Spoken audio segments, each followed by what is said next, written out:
Nobody warns you about this part of life. Not school, not your parents, not even the people who already made it. There's a phase where you're doing everything right. This is working, saving, investing, and sacrificing, and yet nothing feels like it's changing. You're not broke anymore, but you're not free either. You're stuck in the middle. And statistically, most people will never escape it. Today, I want to show you why the middle class is disappearing, what actually changes once you cross a certain financial line, and why the first six figures matter way more than people think. This is not theory, not motivational. This is real numbers, real trades, and real mistakes. Quick thing before we go dive deeper. If this video adds clarity, perspective, or helps you feel less lost with money, make sure you hit the like button. It helps us reach people who are in the exact same phase. All right, let's continue. I'm going to tell you who this is coming from, not to flex, but just to give you context. I didn't start with money. I didn't start with connections. I didn't get lucky once and call it a skill. I worked blue collar jobs. I lived cheaply and I invest early. Sometimes right, sometimes wrong. As of right now, the portfolio sits at around $340,000. And the major exposure goes to Nvidia, Tesla, TD Bank, and some ETFs. I currently just realized a 1,300% gain on Tesla, and I'm slowly rotating risk into long-term stability. I'm not rich, I'm not done, but I've crossed the line most people will never reach. And once you cross it, the game changes. So the middle class isn't dying, it's being squeezed. Let's talk about it. The middle class didn't disappear overnight. It's being compressed. Wages behind inflation and assets inflate faster than incomes. Debt fills the gaps, and you're told, get educated, get a job, work harder, and be responsible. But the math no longer works the way it used to. Owning assets matters more than earning income, and most people never make that shift. The middle class feels stable until it suddenly isn't. And that's why this phase feels so confusing. This is why 100K is a psychological and mathematical line. There's a reason people obsess over the first 100,000, not because it's flashy, but because it's when compounding becomes noticeable. At $10,000 invested, market swings don't matter. Gains feel meaningless. At 50K, you start to pay attention. At $100,000, your money finally shows up for work.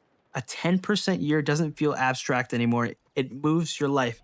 That's when patience becomes easier, panic decreases, and strategy replaces emotion. And this is the point most people quit right before the curve bends. This is the quiet shift that scares people. Once you pass that line, something strange happens. You stop feeling poor, but you don't feel rich either. You feel responsible. Every dollar matters. Every decision compounds. Every impulse just feels heavier. You don't ask, can I afford this? You ask, is this worth slowing my future? That mindset shift is uncomfortable and most people avoid it, but it's the price of escape. This is real numbers and real moves. Let's talk execution. I didn't build this by day trading every day, chasing hype, or guessing the tops. I concentrated early and I let winners run, and I accepted the volatility. Selling part of Tesla after a 1,300% gain wasn't fear, it was discipline. That capital didn't disappear, it moved into ETFs, stability, and long term exposure. Wealth isn't built by never selling, it's built by knowing when to rotate. This is why most people will never escape. People don't fail because they're lazy, they fail because progress feels slow. Boredom sets in, and comparison kills patience. Social media shows outcomes and not timelines, but wealth is built quietly, repetitively, and unemotionally. And the middle class always feel super busy, and the upper tier, they just feel absolutely boring. And that's the secret no one likes. This is what I wish I knew earlier. If I could restart,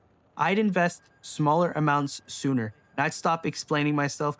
I'll just should have just ignored opinions faster, because the loudest people are usually broke and the quiet ones are compounding. Most people, they just want excitement, and wealth just requires patience. It's just that simple. So this is the why the middle class feels so unstable today. This part absolutely matters because the middle class feels like it's disappearing because of assets. They inflate faster than wages.